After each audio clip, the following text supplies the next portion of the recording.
Tell somebody close to you, you are blessed. You are blessed. I'm glad to have you around. I didn't hear you. Tell somebody happily close to you, you are blessed. You are blessed. I'm glad to have you in church. I'm glad to have you in church. And I'm blessed to have you sitting by me. And I'm blessed to have you sitting by me. If you love that, can I hear them? Amen. Now please, give me your spirit. Because there are a lot of things that are going on. Listen, there are a lot of things that are going on in the realm of the spirit. Day ago, we discovered a lot. We found out a lot of things. We discovered so many things that is going on in the realm of the spirit.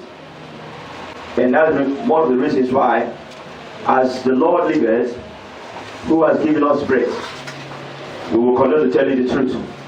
Can I hear amen? Amen. Because it's only through the truth shall you be delivered. Jesus said, thou shalt know the truth, and the truth shall do what? Shall make you free. Praise the Lord Jesus Christ. Hallelujah. We have been on a series of grace because of the glory that is ahead of us. And God has been telling us grace, grace, grace, and what? Grace. We've been on a series of grace. We talk about grace. We discussed about grace. And we have found that grace is unmerited what? Favor. Something you're not qualified for, something you did not pray for, something they tell you you're not good to get. But anyway, they give it to you. That is what is called grace. Praise the Lord. Hallelujah. Something by in any way you are not qualified to have, but somehow you have it. That's what is called grace. Can I hear amen? Amen. Amen. So this morning we're looking at grace to prosper. So see, we have made a little advancement into another dimension of prosperity. Because this, I said, there is no glory without prosperity. Two of us. There is no glory without success. There is no glory without prosperity. There is no glory without success. When we talk about glory, prosperity is involved. Are you following me, God's children? Yes, sir. So we're looking at grace to do what? Prosper. Grace to prosper. Now, first of all, you have to settle in your spirit that prosperity is God's plan for your life. There are those who don't believe that prosperity is God's plan. And yet they go to work. And they work over time. And still collect salary. And they don't believe in prosperity. Am I communicating to somebody? Are we together? Yes, sir. As a child of God, your poverty or your lack does not glorify God. God is not glorified in your lack. Understand this. When the thing is not there, God is not happy. When you're not blossoming, God is not happy. When you're not prospering, God is not happy. Prosperity is with God. You can't separate prosperity from God. Are you following me? Please give me your spirit. You cannot separate prosperity from God.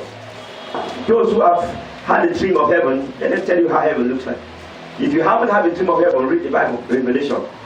The Bible told you that the new heavens and the new earth that is coming, the streets are laid out of gold. What is that? Say it, what is that? Who said that? God bless you. Prosperity. The street is laid up of gold. What is that? Well, you just imagine the whole of this nation, the whole streets are laid up with gold. What will other nations say? That country is rich. Two of us. Because they know the value of gold. And then the whole street is laid up with pure gold. Gold that when you're walking, you see yourself like a glass. Refined gold.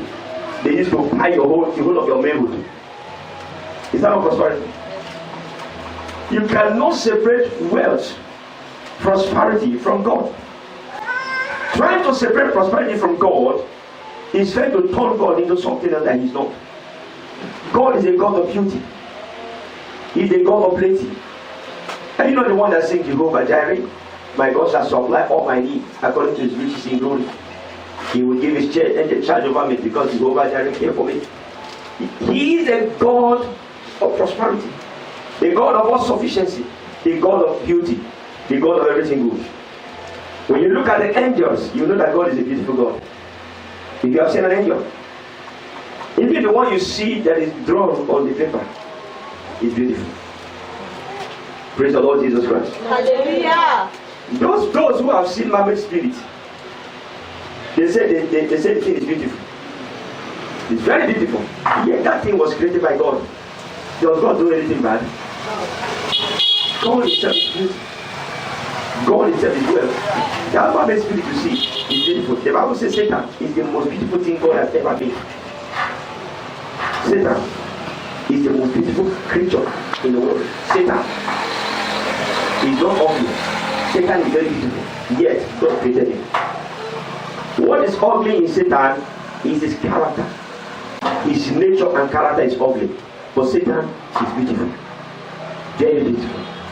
If you see Satan in his true nature, you will make him your friend. He's too beautiful. You can't resist him. Is he irresistible?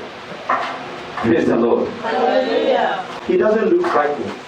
So people don't fear him. People love him. And because they love him, when they see him, he can't do what he wants to do. So he makes people fear him because he walks with fear. You don't understand? He walks with what? Fear.